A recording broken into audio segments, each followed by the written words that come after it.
So I went home and I stayed up 2 nights and played through the entire game.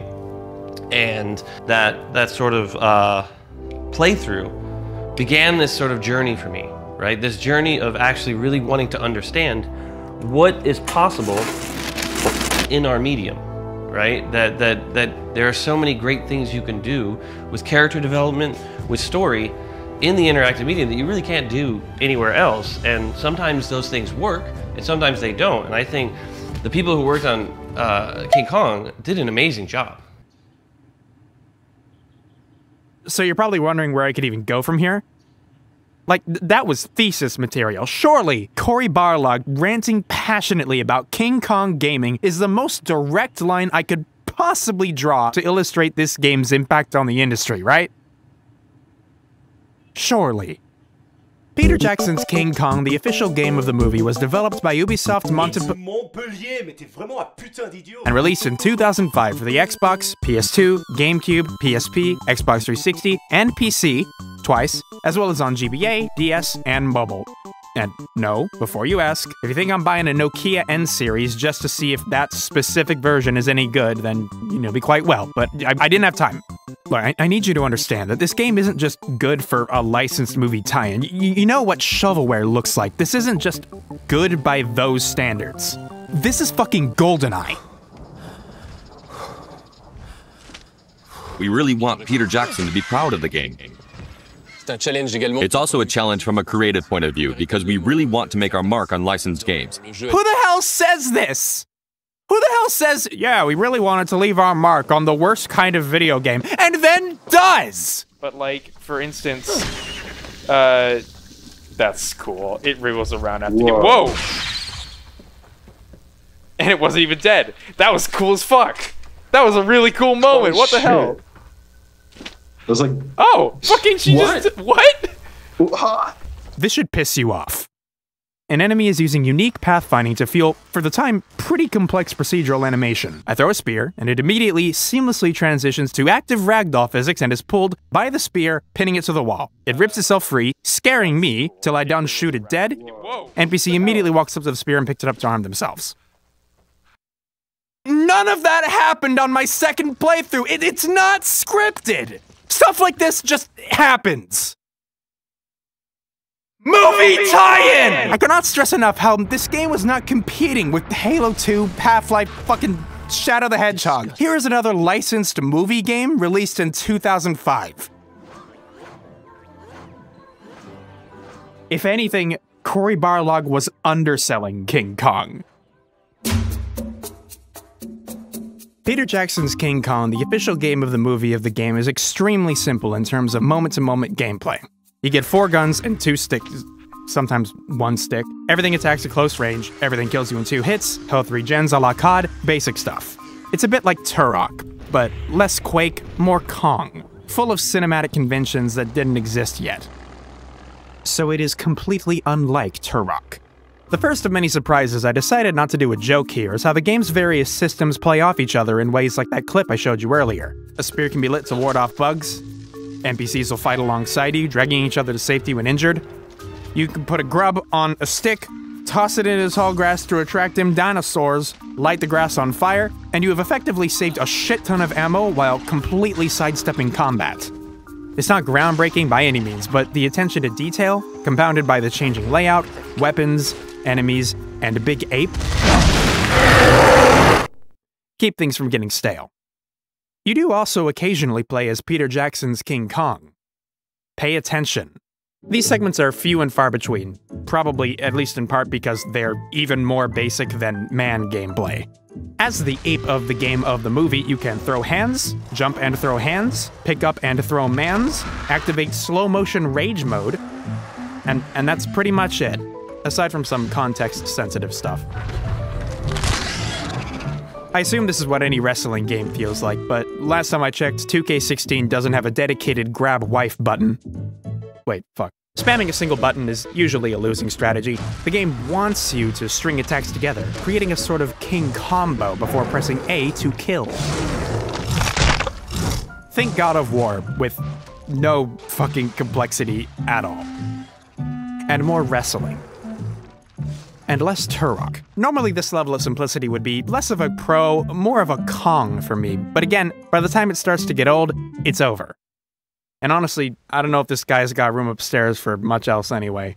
He looks profoundly sad. It kills me every time. Anyway, now it's God of his fucking face. He is inconsolable, crestfallen. He at all times looks like he just understood the last thing he did. Much like his face, the gameplay feels almost accidentally nuanced, protecting tiny wife the same way toddler defends cool rock. In short, man has a dedicated count ammo button. 4 magazines on backup.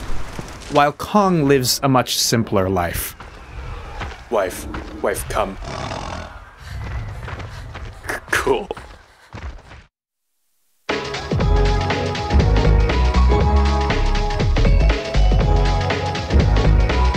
Holy fucking shit, guys! Look how fast I'm going! We'll be back at the commercial!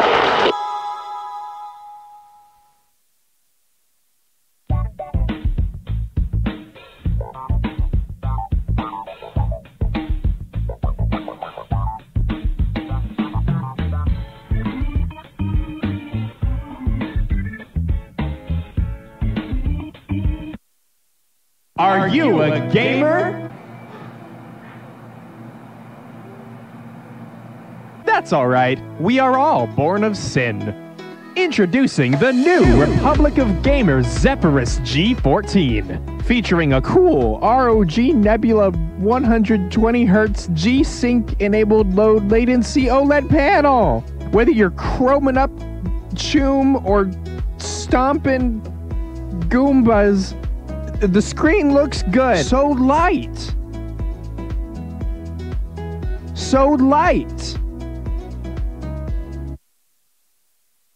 Christ's sake. Yes, you can game on it. In fact, due to the Ryzen processor and RTX GPUs, it runs games like Valorant really, really well. I've asked ROG to make it run worse, but they won't do it. They told me they can't. I don't believe them. To get your ROG Zephyrus G14, visit rog.gg/noodleg14. That's rog.gg/noodleg14. Visit now to get this amazing laptop at its full regular price. It is not on sale. Click now. Hey everybody, I'm dvine, and I'm building an app that's going to revolutionize the barbershop industry. I can't wait for you guys to download the app. It'll be available November 1st. November 1st. It's going down. So, be ready.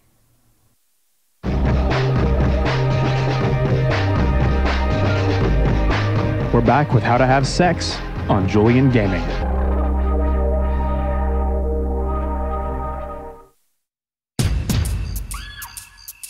So far, the way I'm describing Peter Jackson's King Kong, the official game of the movie, probably makes it sound like a remarkably passable licensed video game.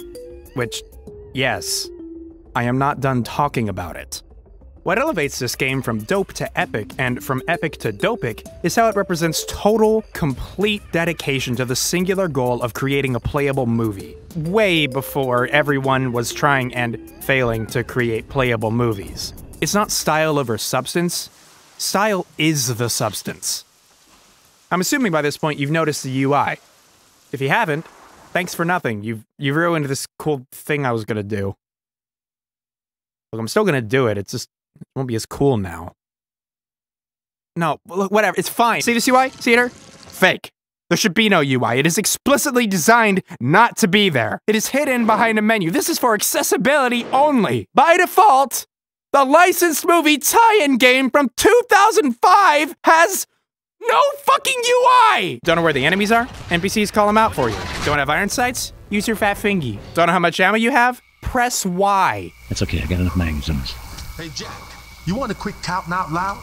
Or maybe you want to... Are you kidding me? Taking away HUD elements a normal game would lean on to convey vital information puts extreme pressure on every other system to be exceptionally good. Because if it wasn't, you'd notice. And here it just fucking works. It just works.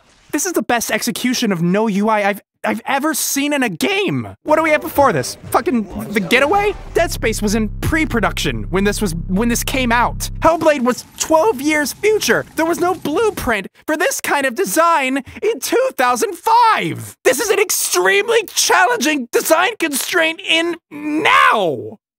All right. Here's the coolest thing though about this. Scrubbing the screen of any non-essential tutorial UI makes way for an experience that looks and feels like the kind of vertical slice a studio would throw together for E3. But here, it's not out of place. The whole game is like that. It might actually be the most beautiful game of the entire 6th generation. Whoa. Whoa. There are not many fucking games that came out during this era that I can just kind of forget came out during that era and get lost in like this. I'm just gonna let this play for a bit. I don't even have anything to add. I just really want to show you how fucking pretty this game is.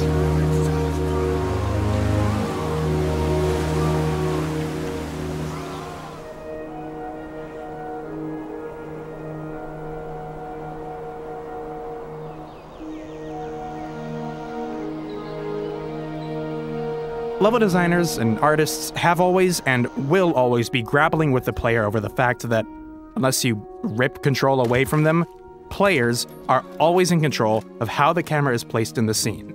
It's kind of impossible to keep a shot looking good when you rip the camera out of the cinematographer's hands and start dicking with it and complaining that it's too zoomed in. Most games have like maybe a few beautiful moments in their campaign where the stars align and the level art transcends, becoming playable concept art. In King Kong, it's like every other shot. This thing that every single game, including several $100 million productions employing top talent across multiple industries, struggled to achieve, Ubisoft Markiplier just figured it out, I guess. 2005. Fuck you. I mean, the campaign is very linear, so I guess that makes sense. That would help. Ubi were very conscious of where they placed you, the player, and that you, the player, couldn't change your FOV to fuck anything up. Wherever your attention is directed, whether through objectives, enemies, scripted events, or other points of interest, that's always the prettiest part of the room. Framed perfectly for 4x3 and 16x9, somehow.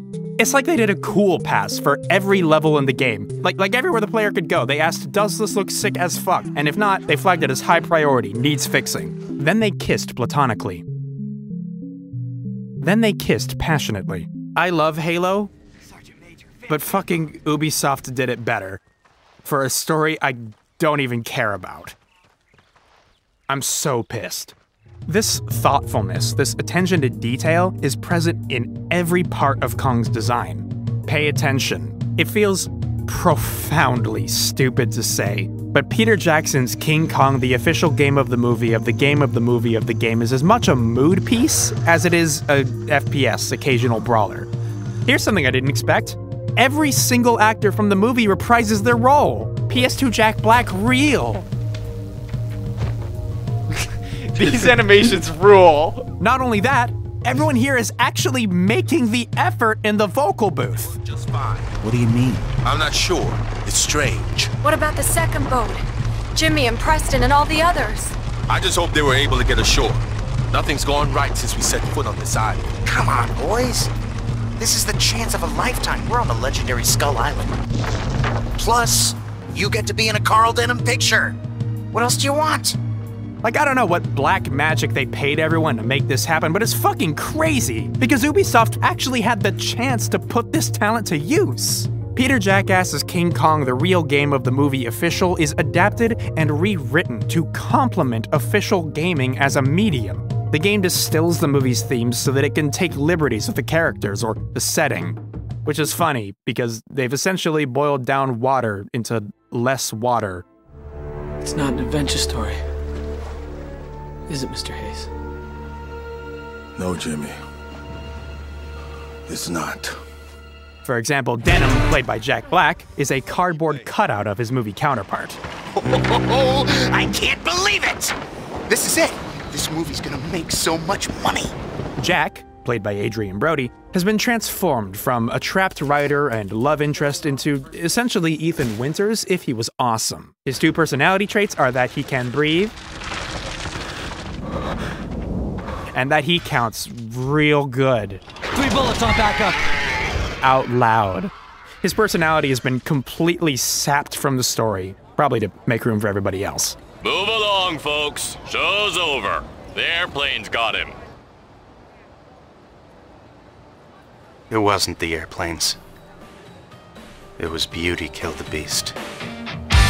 Here's my favorite example. In the movie, Jack, Anne, and King Kong form an honest-to-God love triangle. I am not shitting you. He takes her ice skating.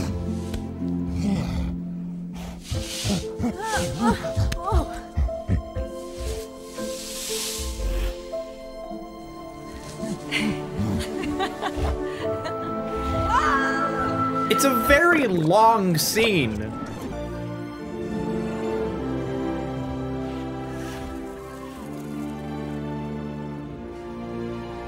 By contrast, that's how the game handles that dynamic.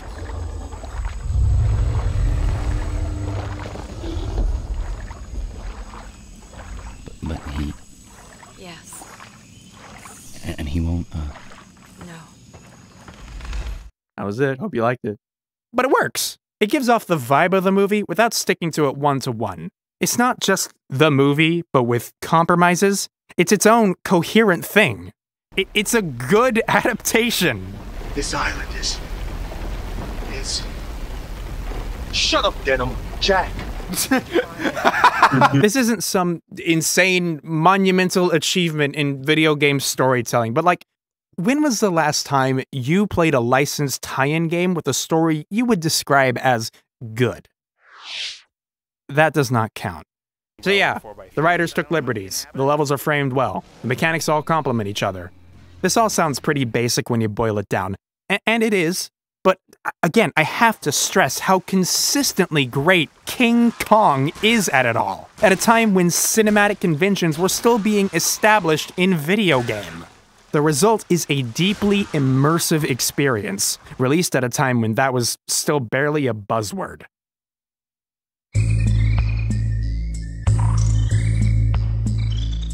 Another interesting thing about Klung is that it was a cross-gen launch title. The gameplay you've been seeing so far is mostly off either the GameCube or the Xbox, with a couple exceptions. The inferior edition.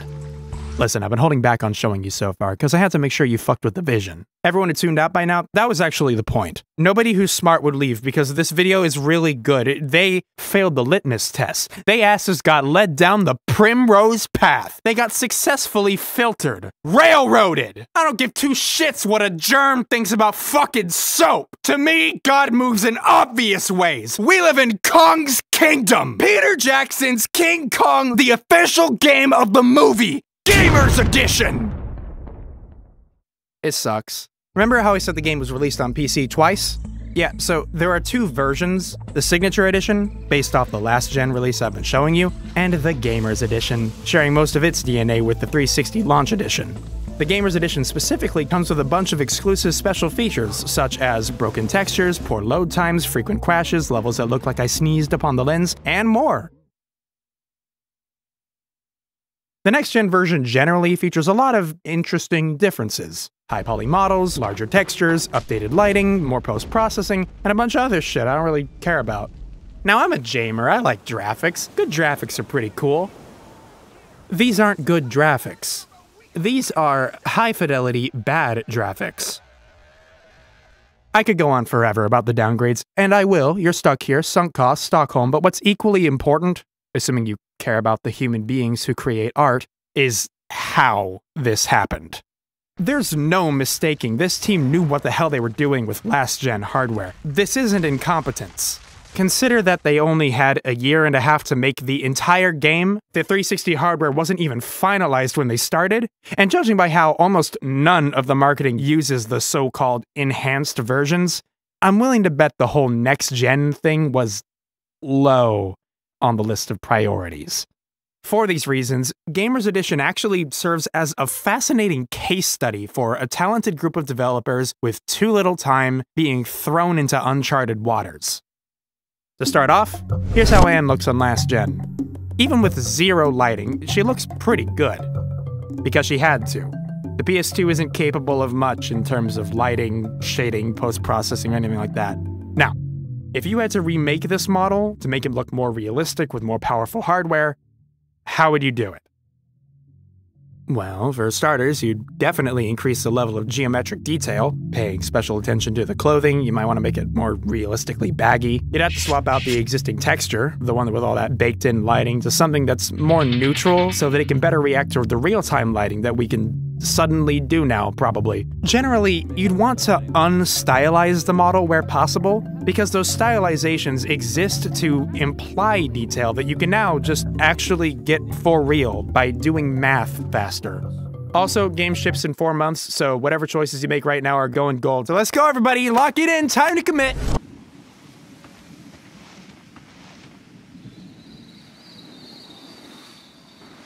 I feel I need to be clear that I fully support women and their ability to be ugly and poorly rendered. That said, holy fuck. On next gen, on more powerful hardware, she looks worse. It was beauty killed the immersion. Some things about this model just baffle me. Her coat has been unpopped. Her hairstylist has been laid off. Her face is just dead. This is a creature wearing someone's skin. Literally. This newer model, I dislike. But it doesn't look this bad inherently.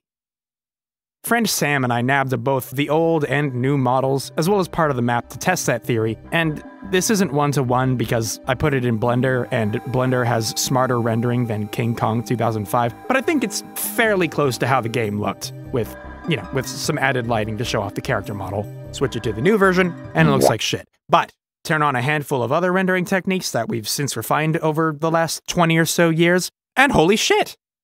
I'm pretty confident in stating that this is an improvement.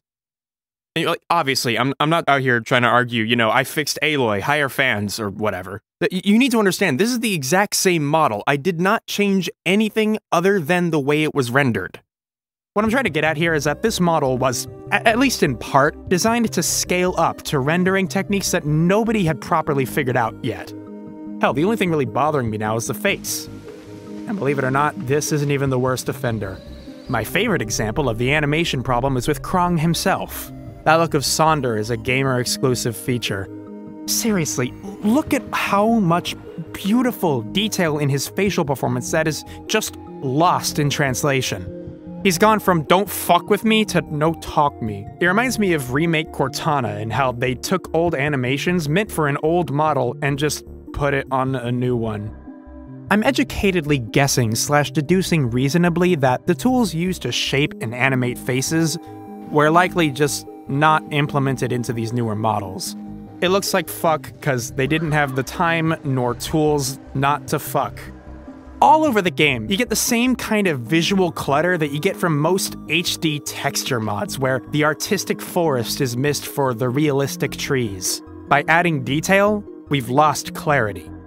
It also creates this really weird mismatch in levels of abstraction. Like, the way the straw on this spear flails as I walk looked great before, but now that I can see it better, now that the model is higher fidelity, my mind starts to expect more detailed physics, and it feels wrong for them not to be there. It's fascinating how many of the exact same effects can start to look so much worse when you just see them more clearly. And it's a huge shame, because even in the game's most standout moments, it's just lacking compared to what we had before. We've got fancier real-time lighting, awesomer post-processing, higher textures, more complex meshes, and yet, nothing comes together as cohesively. Before, we had a king of a game that was more than the sum of its Kongs, but now, it feels like less. And it's a little sad. This is hardly Prince Kong. This game is remarkable, but it's not inexplicable. Peter Jackson and Michel Ancel directed some incredibly talented people. Ubisoft had a truly rare level of access to production material to guide their little French hands, but beyond that though, they were setting out to overhaul what a cinematic video game could be. And they also had a fuckload of money. The result was more than a simple tie-in game.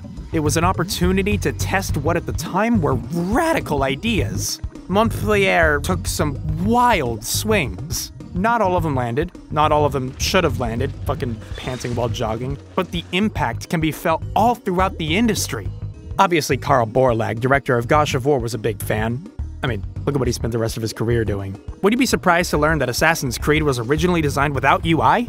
That wasn't their first stab at it. Senua shares a shocking amount of DNA with Kong, from the minimal UI to the cinematic techniques they used. How about Metro? Nothing definitive, but it is weird how much the FPS portions of these two games resemble each other. Hell, I'd go as far as to say that Naughty Dog can trace over half its current design tropes back to Kong, if you traced back long enough. Until playing Krong, I thought Valve were the ones who cracked instinctively directing the player's attention, but no, Ubisoft were doing it way before, and way better. It's like there was this subconscious ripple effect. Even if a cinematic game wasn't a Kong-like, it was at least gonna be Kong-esque. And yet, aside from the odd YouTube video, it is effectively game dev deep lore, which is fucking crazy to me. Because Peter Jackson's King Kong, the official game of the movie, has left more of a measurable cultural impact than Peter Jackson's King Kong the movie. It's a shockingly good adaptation, not because it sticks to the source material like a Bible, but because of the liberties it takes in translating it to gaming. If anything, maybe they could have taken even more liberties. God, I didn't even have time to talk about the racism! Most of the discussion has been lost to time with, internet decay, barring a few exceptions, but people way more qualified than I have written about just how much it fucking sucks. It's so ambitiously and immersively racist that every time it comes up, it ruins the entire experience. It's genuinely awful. It's a perfect adaptation! Did you know James Cameron used to be a truck driver? So there's a bag filled with .22 caliber shells sitting in the middle of a bonfire with 4 people around it who are peeking on acid, about 4 feet away. Despite the disgusting putrid blemishes, it is shocking to me that this game is so rarely talked about. In addition to being wildly influential, King Kong PS2 is a testament to what talent, expertise, and money looks like, both in their element and pushing their limits. So yeah, at this point you might be thinking about trying it out, but there's no easy way to do that, really. According to Grameplay, Signature Edition on PC has DRM so busted up it's likely to magnet your boot drive, and Gamers Edition fucking sucks. Console versions of the game are, of course, being scalped, and so even if you have a retro setup, there's just no easy way of properly experiencing these games, I'm afraid. Shame. I'd recommend an alternative if there was one. Oh well.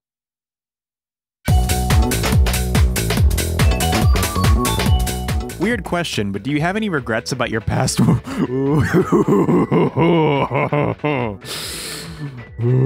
you have any advice for writing scripts for YouTube videos? Yeah, write a lot of really bad scripts and eventually you'll learn what about them fucking suck, and then you'll fail less. What was your favorite thing from MacFest this year? Probably the moment where I was at a PST meetup and someone didn't recognize me twice in a row, and then whenever Billy pointed to me and was like, "Hey, you know this is Noodle, right?" They looked confused, squinted, and then yelled, "I thought you were black!" And then a black guy who none of us knew and would never see again at the convention looked at me, smiled, pat me on the back, and then walked away.